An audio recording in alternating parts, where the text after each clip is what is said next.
দুর্ভাগ্যজনক, লজ্জাজনক এবং অত্যন্ত কুরুচিকর। কিছু লোকের হ্যাংলামির জন্য এরকম একটা লজ্জাজনক পরিস্থিতি কলকাতার উপর হলো।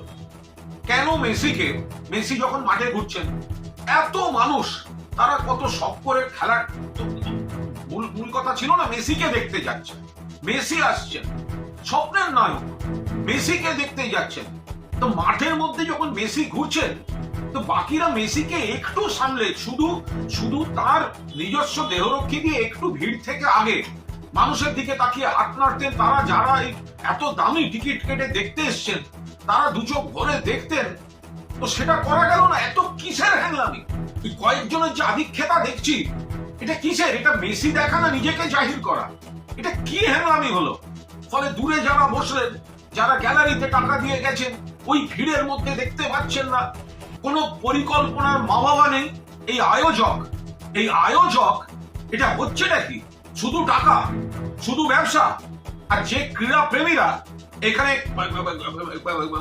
গেলেন, পুরো যুব ভারতী ভরিয়ে, অনেক বড় ডার্বিতেও এত লোক হয় না। সে মানুষগুলো কিন্তু সকালে গেছে শুধুমাত্র মেসিকে দেখবে বলে। মনে রাখবেন 2011 খেলা হয়েছিল, মেসি খেলেছিল আর্জেন্টিনা ভেনেজুয়েলা। আমি আর আমার এক সহকর্মী তখন চ্যানেলের প্রসেনজিৎ বক্সি, আমরা কর্নার ফ্ল্যাগের পাশে বসে খেলা দেখছিলাম অ্যাস্ট্রোটার্ফের উপর। আমাদের 12 ফুটের মধ্যে মেসি দাঁড়িয়ে কর্নার নিলেন। গোটা যুব ভারত একটা সিস্টেমে চলেছিল। এটা কি? যারা মাঠের মধ্যে, একটা মানুষ গ্যালারিতে বসে সে কি দেখবে ওই ভিড়ের মধ্যে? কোনো পরিকল্পনা থাকবে না। মাননীয় মুখ্যমন্ত্রী পৌঁছবার আগেই মেসিকে বেরিয়ে যেতে হচ্ছে।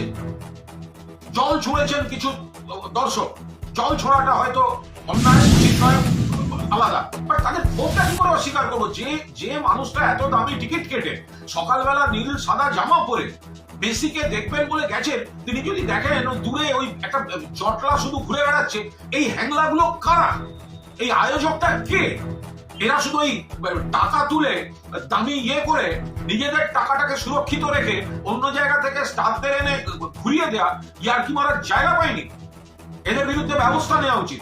আমি এই ক্রীড়া প্রেমী যারা সাত সকালে যুব ভারতীতে মেসিকে দেখতে গিয়ে বঞ্চিত হয়েছেন, তাদের আবেগ এবং ক্ষোভকে পূর্ণ সমর্থন করছি।